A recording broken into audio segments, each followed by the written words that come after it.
megabit va megabaytning farqi. Buni farqiga keladigan bo'lsak, megabit bu tezlik, internet tezligi, megabayt esa hajm, faylni hajmi hisoblanadi. 1 bayt 8 bitga teng. Bu axborot ma'lumotni birligi hisoblanadi bu. Endi bu degani 100 megabit oldim uyda. 100 megabit oldim. Taqsim sekund internet tezligi oldim internet speeddan, internet providerdan. Bu degani 100 megabaytlik faylni 1 sekundda skachat qilsin degan noo'rin tushuncha bor. Buni oydinlik kiritish uchun to'g'ri hisob-kitob qilishni ko'rsatamiz. O'z-o'zidan 1 bayt 8 bitga teng bo'lgandan keyin hisob-kitob qiladigan bo'lsak, ya'ni 100 ni bo'lamiz 8 ga. Bu teng 12 chiqadi.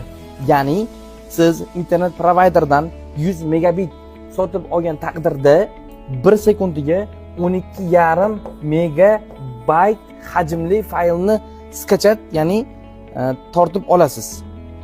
Shuning uchun har doim oldin telefon qilishdan, bir muammo qilishdan oldin providerlarga shu narsa ma'lumotni olganingiz yaxshiroq bo'ladi. Rahmat.